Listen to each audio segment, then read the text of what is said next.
नहमदुहु व नुसल्ली अला रसूलिहिल करीम। सम्मानित आशिके रसूलेरा আপনারা আমার সালাম গ্রহণ করুন।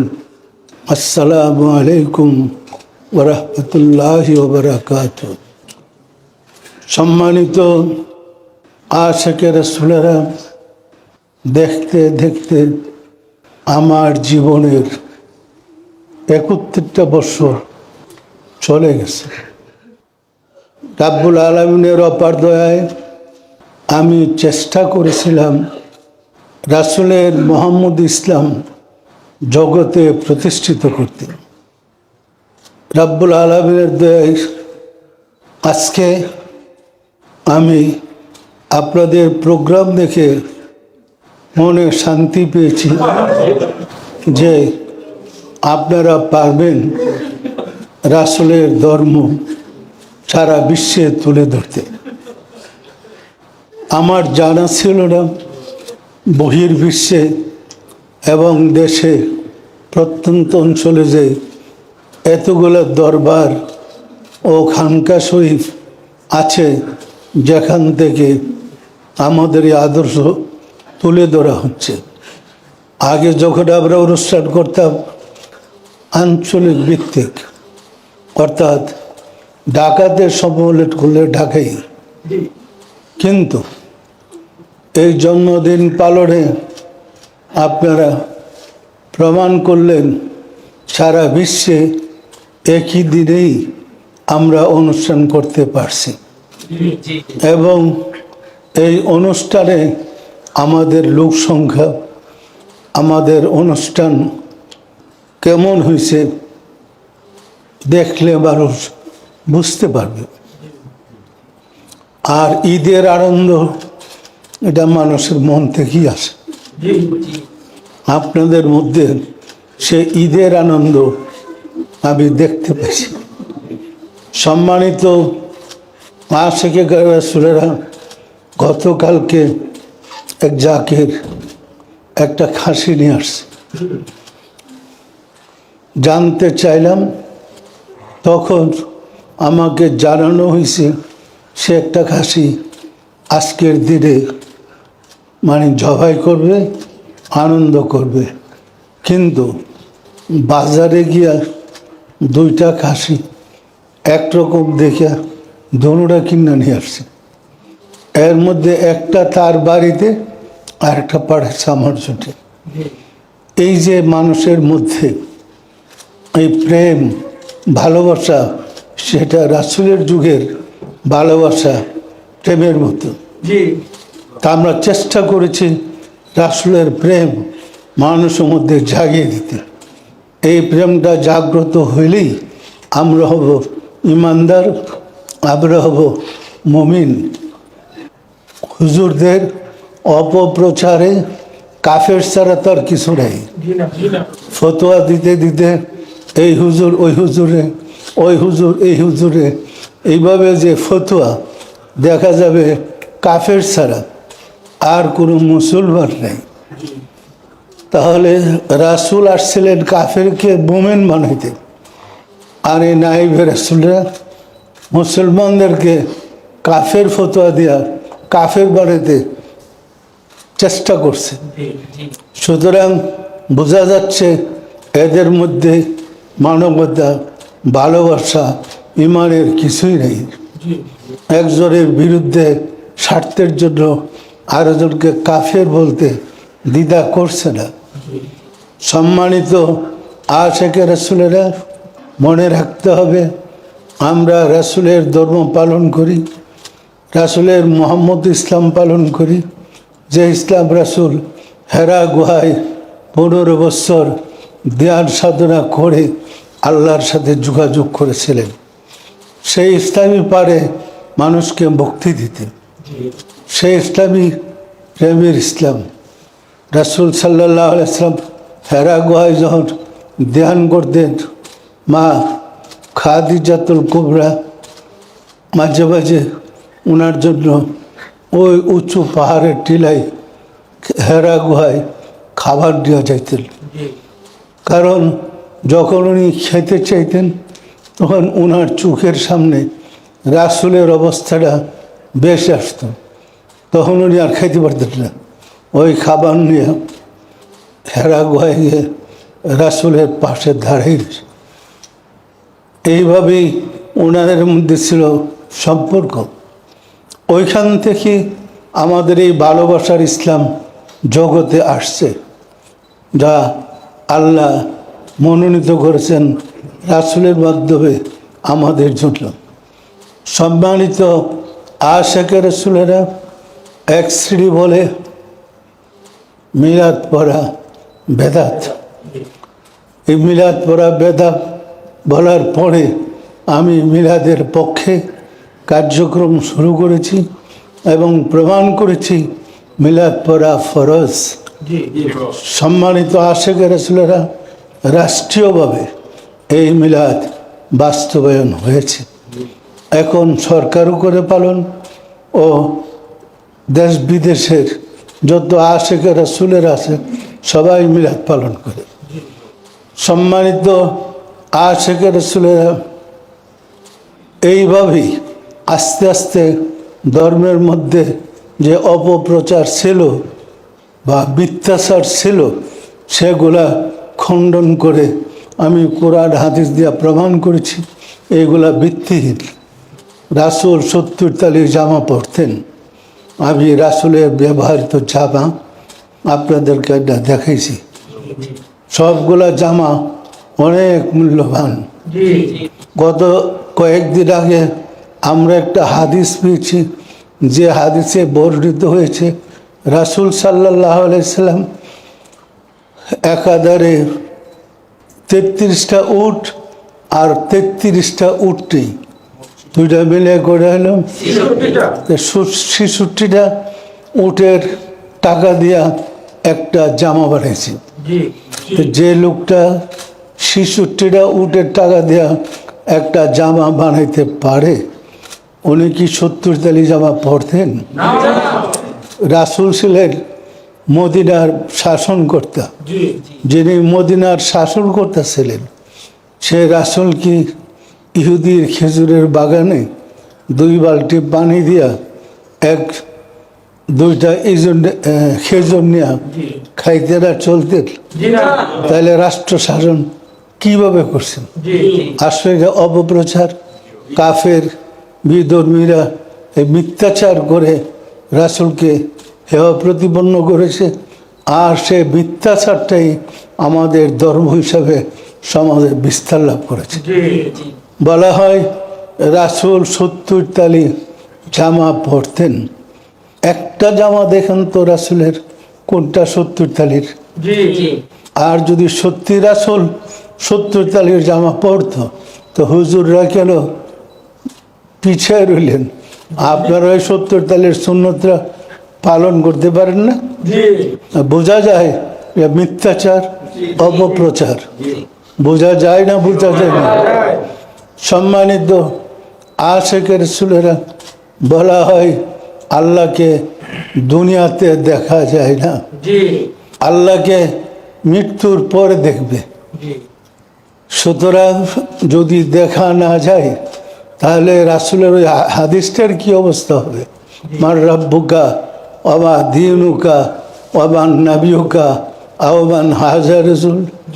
তোমার প্রভুকে, তোমার ধর্ম কি, তোমার নবী কি? যদি হাদিস সত্য হয় তাহলে তো দুনিয়াতেই রাসূলকে দেখা যাবে। আমরা কালমা শাহাদাতে বলি আশহাদু আল্লা ইলাহা ইল্লাল্লাহ, আমি সাক্ষী দিতেছি আল্লাহ ছাড়া মাবুদ নাই। না দেখে কি সাক্ষী দেওয়া যায়? আল্লাহকে যদি দেখা না যায় তাহলে ইমান দিয়া কবর যাবেন কিভাবে? কিভাবে সাক্ষী দিবেন আপনার আল্লাহ যে এক?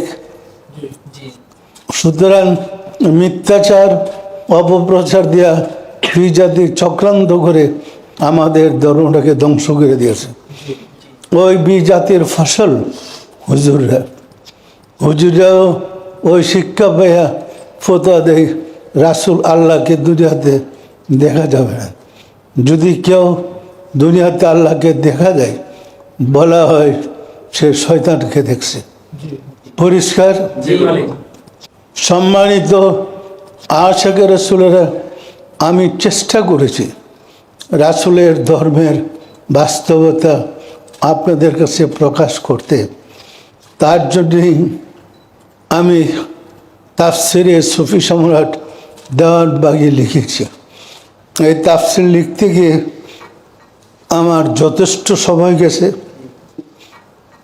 33 বছরেই আমি 8 খণ্ড তাফসির সমাপ্ত করেছি। সম্মানিত আশিকে রাসূলেরা, আল্লাহ নিরাকার নয়, তার আকার আছে, এর দলিল দিতে গিয়ে আমি কোরআন হাদিস দিয়া প্রমাণ করেছি আল্লাহ নিরাকার নয়, আল্লাহর আকার আছে। আমরা বলি হায়াত, বহুত, রিজিক, দৌলত, ইজ্জত, সম্মান কার কাছে? তো আল্লাহর হাতে থাকলে তিনি নিরাকার হলেন কিভাবে? আমরা প্রার্থনা করি আল্লাহর কাছে নামাজের পরে, নিরাকার হলে সে আমাদের প্রার্থনা শুনবেন কিভাবে? সম্মানিত আশিকে রাসূলেরা, নামাজও পড়ি, আল্লাহকে নিরাকার স্বীকারও করি। নিরাকার বাড়ি আল্লাহর অস্তিত্ব অস্বীকার করা।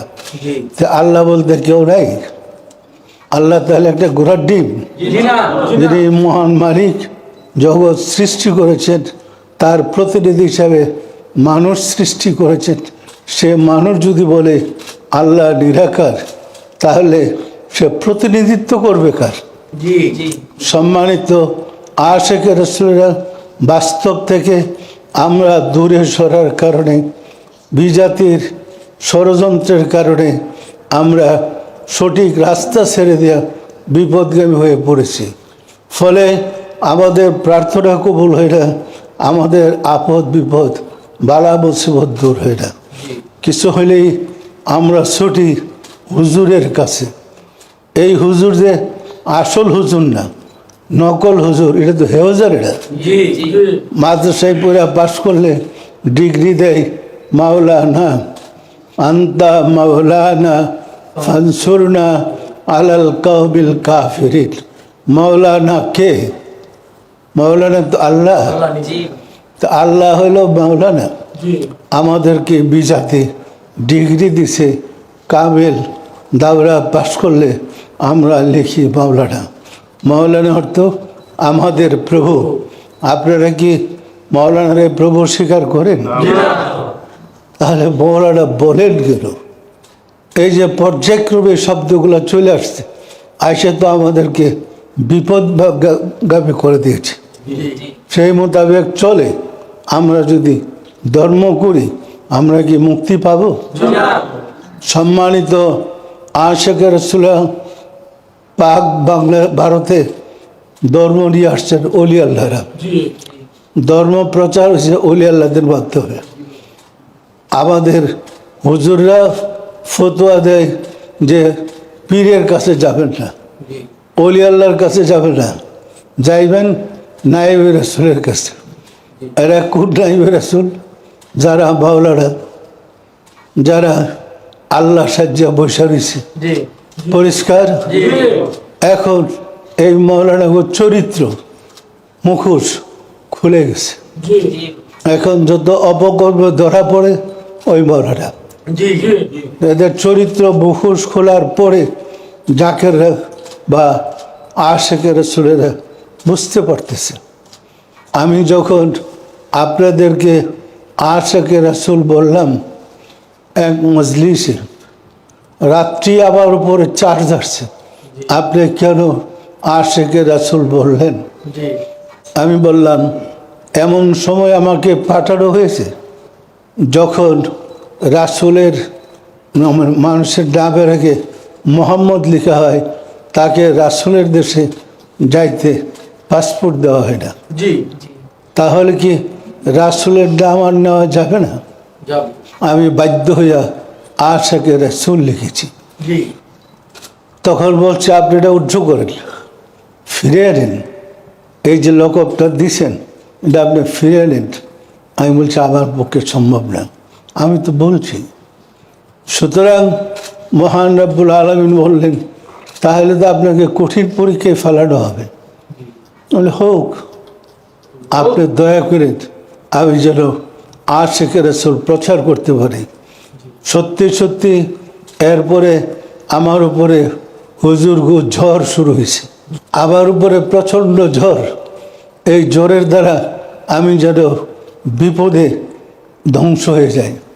তা আমি রাব্বুল আলামিনের অসীম দয়ায় আমার প্রচার আমি করেছি।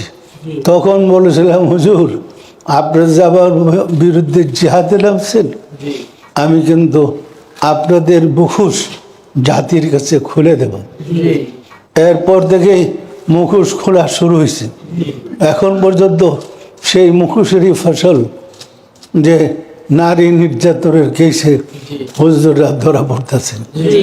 সম্মানিত আশিকে রাসূলেরা তা আমার বিরুদ্ধে ফতোয়া দেওয়া জগৎ থেকে বিদায় হয়েছে, ফাঁসি কাস্টে ঝুলা এমন হুজুর আছে।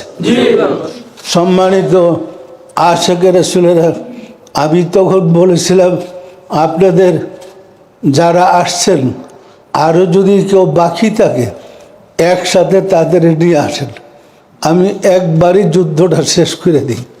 বারবার বিরক্ত আবার ভালো লাগে না। তখন এরা বুঝছে যে এই লোক তো সহজে ছাড়বে না।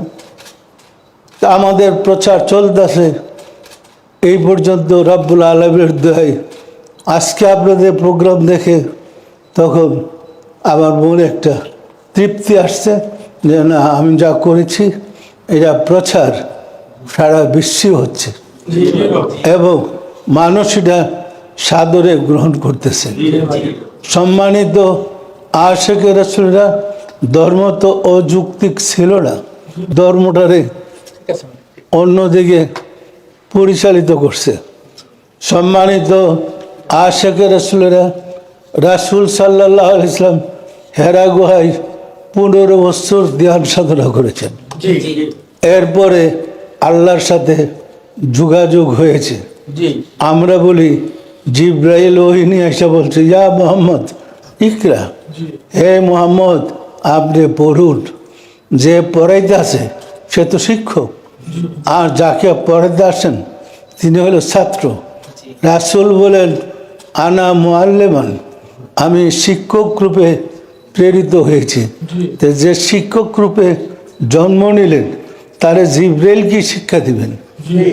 সম্মানিত আশিকে রাসূলেরা এইভাবে ভ্রান্ত শিক্ষা দিয়া রাসূলকে খাটো করা হয়েছে, যেখানে রাসূলের সম্মান আরো বেশি প্রসার লাভ করার কথা ছিল, কিন্তু রাসূলকে খাটো করা হয়েছে। রাসূলকে গরিব, 70 তেলিওয়ালা এবং পেটে না খেলে কি পেটে পাথর বেঁধলে খিদা নিবারণ হয়? প্রচার করা হয়েছে রাসূল না খেয়ে পেটে পাথর বাঁধছিলেন। আচ্ছা, কোন জমানায় কখন কোন কিতাবে আছে? একটা কিতাবে খুঁজে পেয়েছি, যেমন বুখারী শরীফে আছে, রাসূল সাল্লাল্লাহু আলাইহি ওয়াসাল্লাম যখন ওই যুদ্ধে খন্দকের যুদ্ধে রাসূল সাল্লাল্লাহু আলাইহি ওয়াসাল্লাম যখন দীর্ঘদিন অনাহারে ছিলেন, তখন রাসূল সাল্লাল্লাহু আলাইহি ওয়াসাল্লামকে এক সাহাবী দাওয়াত করে তার বাড়িতে নিয়ে আসছিলেন। রাসূল সাহাবাদেরকে নিয়েই তার বাড়িতে গেছে। সে তো একটা খাসি জবাই করে রাসূলের জন্য খাবারের ব্যবস্থা করেছিলেন। তো রাসূল তো তার সব সাহাবী নিয়ে গেছে, সে তো সবার খাবার রেডি করে নেয়। আল্লাহ রাসূল সবাইকে ডাক দিলেন, আসো আমরা খাই। তিনি বিসমিল্লাহ বলে হাত মোবারক রেখে খেতে শুরু করলেন।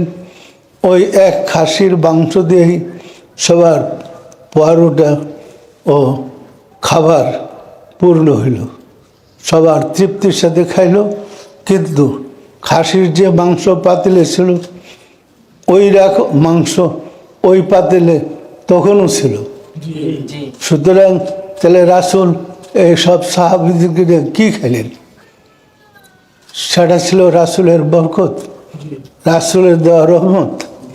আমরা সেই রহমত বরকত হারিয়ে ফেলেছি।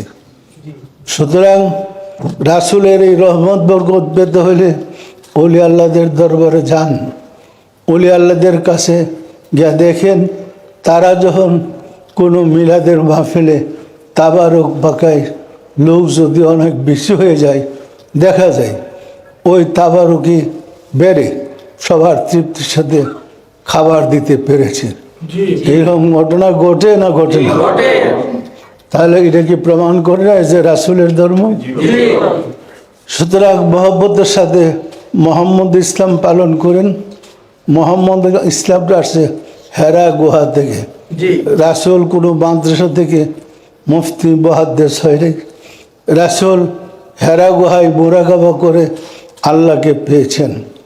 যারা মুরাকাবা করে রাসূলকে পান তারা হলো নাইবে রাসূল। যারা মুরাকাবা জানে না, এমনি কিতাব পড়ে হুজুর হয়েছে, তারা কি নাইবে রাসূল?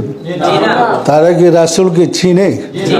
রাসূলের আদর্শ সম্বন্ধে জানে? কিভাবে নাইবে রাসূল হবে? সুতরাং নাইবে রাসূলদেরকে ছেড়ে দেওয়া। আমরা যখন হুজুরদের পিছিয়ে আগাইছি তখন দেখা গেছে হুজুরও ডুবছে, আমাদেরকেও ডুবাই দিয়ে গেছে। সুতরাং মহব্বতের সাথে তরিকার কাজ করেন আর দরবার শরীফের সাথে যোগাযোগ রাখবেন। আমাদের দরবারে কোনো ফেতনা নাই। যারা ফেতনা করে আমি তাদেরকে দরবার থেকে বহিষ্কার করে দিই। আমি চাই না আমার দরবারে এসে কেউ ফেতনায় জড়াক, সে যেই হোক, আমি তাকে দরবার থেকে তাড়িয়ে দিই। পরিষ্কার? যে স্কুল ভালো, ওই স্কুলে যে ছাত্র উশৃঙ্খল থাকে তাকে স্কুলে রাখা হয় না, তাকে তাড়িয়ে দেওয়া হয়। সুতরাং যে স্কুল ভালো না, তারা ছাত্র পায় না, তখনই জোড়া তাড়িয়ে দেওয়া স্কুল চালাই দিয়ে কাম করে। সম্মানিত আশিকের রাসূলেরা, আপনারা দেখেছেন এর আগে যে হুজুর আপনাকে মাইক পেলে ছাড়ত না, সেই পুরা অনুষ্ঠানে তিনবার, আমি গতকালকে দেখেছি 14 সালের সম্মেলনটা, যে এক সম্মেলন সে 3 বার ভাষণ দিয়েছে। আর সেই যদি একাধিকবার ভাষণ দেয় তাহলে সে কি শিক্ষা দিবে? 3 বার এক অনুষ্ঠানে ভাষণ দিলে তার জানার কি আছে? সম্মানিত আশিকের রাসূলেরা, আমি অনেক আগেই তাকে পরামর্শ দিয়েছি, তুমি মিথ্যা ছাড়ো, প্রতারণা ছাড়ো, সঠিকভাবে তরিকা করো। সে মিথ্যা ছাড়তে পারে নাই, প্রতারণা ছাড়তে পারে নাই, দেশি তরিকার থেকে বাদ দিয়া আনুষ্ঠানিকভাবে, কোনো গোপনে না, পরিষ্কার। আমি বলছি তারে সারা যারা সহযোগিতা করবে তারাও বিপদ খেলবে। সম্মানিত আশিকের রাসূলেরা, তাকে তাড়ে দেওয়ার পরে আমাদের দরবারে আপনারা এই সম্মেলন করলেন। এই সম্মেলন অন্য বছরের সম্মেলনের চেয়ে ভালো হয়েছে না খারাপ? তাহলে ওরা চাইছে ওদের প্রচার করতে, আমার ধর্ম প্রচার করতে চাই নাই। এরা প্রতিষ্ঠিত হইতে চাইছে আবার মানে ধর্ম প্রচার না করে।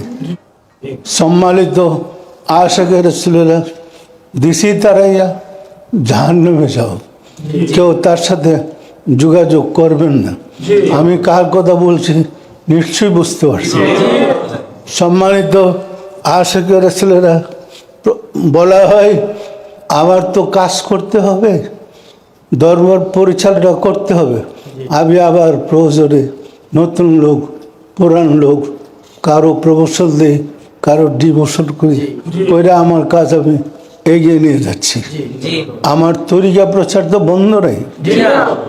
আমার স্ত্রী যখন ইন্তেকাল করেছে তখন মহিলাদের সবক দেওয়ার জন্যে আমি পেরেশান হয়ে পড়ছি।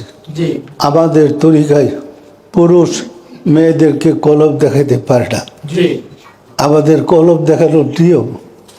তখন আমি আমার মেয়েকে বলছিলাম, তুমি কলম দেখিয়ে দাও। তখন আমার মেয়ে ওই কুতুবুল আক্তাবের দায়িত্ব নিয়ে কলম দেখাইতে শুরু করছে। কিন্তু সে যখন এই প্রতারকের পাল্লাই পড়ে সে যা বলছে বিশ্বাস করেছে, এরপরে বলছি তুমিও বাদ, আমার তোমাদের প্রয়োজন নেই, আমি আবার আল্লাহ ও রাসূলকে নিয়ে ধর্ম করি। পরিষ্কার। সম্মানিত আশিকে রাসূলেরা, আপনারা মহিলা আশিকা যারা আছেন, চিন্তার কোনো কারণ নেই। যাদেরকে সে কলব দেখেছে তাদেরকে তো আমার কথা বলেই তরিকা দিছে, তোবা তো পড়েছে আমার নামে, তো আপনারা আবার মুরিদ। এগুলো পুরুষদেরকে বলছি, আপনারা যার যার স্ত্রীকে নিজেরা কলব দেখিয়ে দেন আর আমার তরিকা পড়াই দেন। এইভাবেই তো তরিকা চলছে। মাহফিলে যারা তরিকা নিতে চাইছে তখন আমি তাদেরকে বলছি যে আপনারা যার যার স্ত্রীকে নিজের হাত দিয়ে কলব দেখিয়ে দেবেন। এইভাবে তো আমি তরিকাটা আগাই নিছি, এই পর্যন্ত চলে আসছি। এখন তো দেশের অসংখ্য অসংখ্য খানকা এবং দরবার শরীফ জাকের মজলিস আছে। সম্মানিত আশিকে রাসূলেরা, এই তরিকা এইভাবেই তো প্রচার হয়েছে। যেখানে কোনো পুরুষ জাকের নাই সেখানে হুজুরা দোয়া পড়াইয়া তখন বলে দিচ্ছে পুরান জাকের কি আছেন, আপনি অন্যদেরকে কলব দেখাই দেন। এইভাবে তো আমরা আগে যেতেছি। সুতরাং আমরা নিয়ম অনুযায়ী তরিকার কাজ করে যাব, এর ব্যতিক্রম আমরা চলব না। আমরা চেষ্টা করব রাসূলের মোহাম্মদ ইসলাম যেন জগতে আনতে পারি। আপনারা পারবেন চেষ্টা করতে? আমার তো জীবনের 70 বছর চলে গেছে, এখন কখন যে আবার পয়গাম চলে আসে এর তো ঠিক নাই। সুতরাং আপনারা ঠিক মতো কাজ করেন এবং তরিকা এগিয়ে নিয়ে যান। কোনো ফেতনায় জড়াবেন না। ফেতনাবাদীরা মিথ্যা কথা বলে, এরা এদের মিথ্যাই গ্রেফতার হবে। সম্মানিত আশিকে রাসূলেরা, আজকে যে আপনারা দেশে বিদেশে অনুষ্ঠান করছেন, আপনাদের ভালো লাগছে? আপনারা আনন্দ পাইছেন? বোঝা যায় এটা শান্তির ইসলাম। মোহাম্মদের সাথে তরিকার কাজ করেন। আল্লাহ আমাদের সহায় হন।